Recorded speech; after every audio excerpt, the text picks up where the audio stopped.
اکرام السلام علیکم ورحمۃ اللہ وبرکاتہ۔ آج ہم جس موضوع کو لے کے میں آپ کے سامنے پیش ہوا ہوں وہ انتہائی اہم موضوع ہے۔ پچھلے کچھ دنوں سے آپ کچھ دنوں سے کیا 2-3 دن سے آپ نیوز میں یہ خبریں سن رہے ہیں کہ محمد علی سربراہ K2 سیر کرنے گئے تھے اور K2 سے واپس آ رہے تھے اور آتے ہوئے ان کے ایکسیڈنٹ کی وجہ سے حادثاتی طور پر شاید کہ ان کی موت ہو چکی ہے، لیکن اصل حقیقت کیا ہے ہم اس ویڈیو میں ضرور جانیں گے۔ اور ہم ویڈیو آگے بڑھانے سے پہلے میں آپ سے یہ گزارش کروں گا کہ میرے یوٹیوب چینل کو سبسکرائب کیجئے، لائک کیجئے، شیئر کیجئے اور بیل آئیکن پہ کلک ضرور کیجئے تاکہ آنے والی ہر ویڈیو آپ کو ضرور مل سکے۔ محمد علی سربراہ وہ لیجنڈ ہیں، پاکستانی کو پیمان لیجنڈ ہیں جو سردیوں کے موسم میں پہلی دفعہ میں یہ بار بار کہہ رہا ہوں کہ پاکستان میں کبھی بھی سردیوں کے موسم میں پہلی دفعہ K2 کسی پاکستانی کو پیمان نے سیر نہیں کی تھی۔ محمد علی سربراہ ان میں سے وہ واحد ہیں جنہوں نے سردیوں کے موسم میں پہلی دفعہ K2 کو سیر کیا تھا اور وہاں پہ سبز ہلالی پرچم لہرایا تھا۔ البتہ وہاں سیر کرنے کے بعد واپسی پہ جو ان کی امید کی کرن تھی، پچھلے تقریباً 72 گھنٹے ہو چکے ہیں آلموسٹ کہ ان کا کوئی رابطہ نہیں ہو رہا، کوئی ان کی اطلاع نہیں ہے، تو تصور یہی کیا جا رہا ہے کہ ہو سکتا ہے کہ وہ کہیں ڈیتھ زون میں ہی، جو کہ K2 کا سب سے خطرناک ایریا ڈیتھ زون جسے قرار دیا گیا ہے، جس جگہ کا نام ہے، وہاں پہ شاید ان کے ساتھ کوئی حادثہ پیش آئے۔ محمد علی سربراہ کا تعلق گلگت بلتستان کے شہر سکردو سے ہے اور سکردو کے ایک نوائی علاقے یا نوائی گاؤں سید پارہ سے ہے۔ تو محمد علی سربراہ 2 فروری 1978 کو پیدا ہوئے اور گلگت کا جو شہر ہے،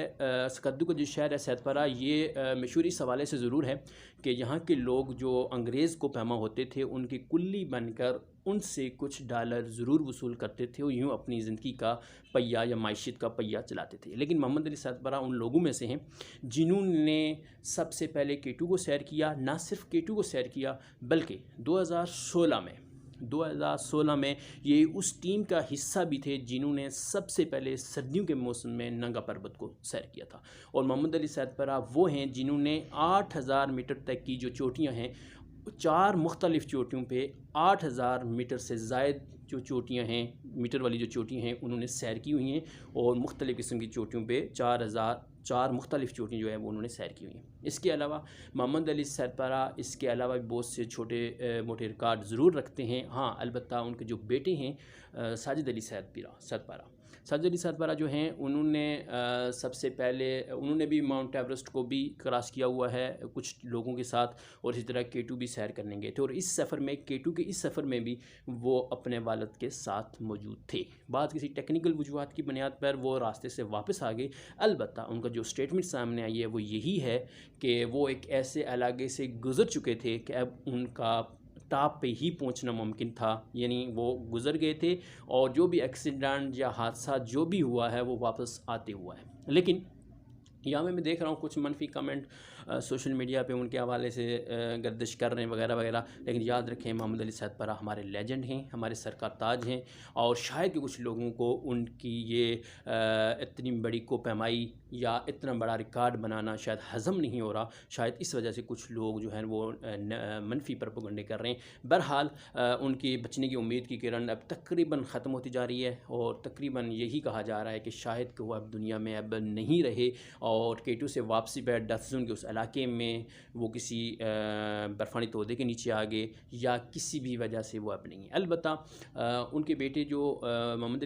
ساجد علی سربراہ ہیں، وہ ابھی تک کی کچھ اطلاعات کے مطابق یہ ہے کہ وہ بھی K2 کے لیے نکل پڑے ہیں اپنے باپ کی تلاش میں۔ تو یاد رکھیں کہ محمد علی سربراہ اور ان کے والد صاحب بھی، یعنی محمد علی سربراہ اور ان کے والد پہ بھی کوپیمائی ہی رکھتے تھے اور محمد علی سربراہ نے ہی کوپیمائی کی تمام تربیت اپنے بیٹے ساجد علی سربراہ کو بھی دی ہے۔ تو بلا ایک لیجنڈ جو اپنی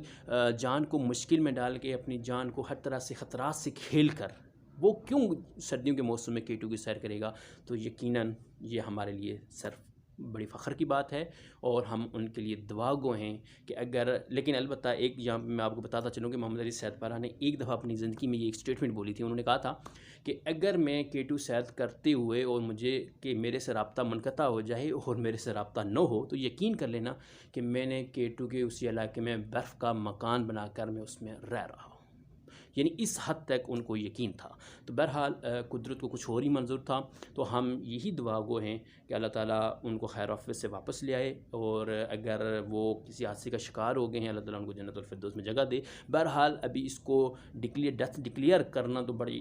مشکل بات ہے، چونکہ ابھی تک کوئی اطلاع نہیں ہے. بہرحال ان کے بیٹے نے بھی شاید اسی خدشے کا اظہار کیا کہ ہو سکتا ہے کہ حادثے کا وہ شکار ہو گئے. تو بہرحال امید ہے کوئی امید کی کرن نظر آئے. تو ہم ان سب کے لیے دعا گوئیں. That's it, see you next.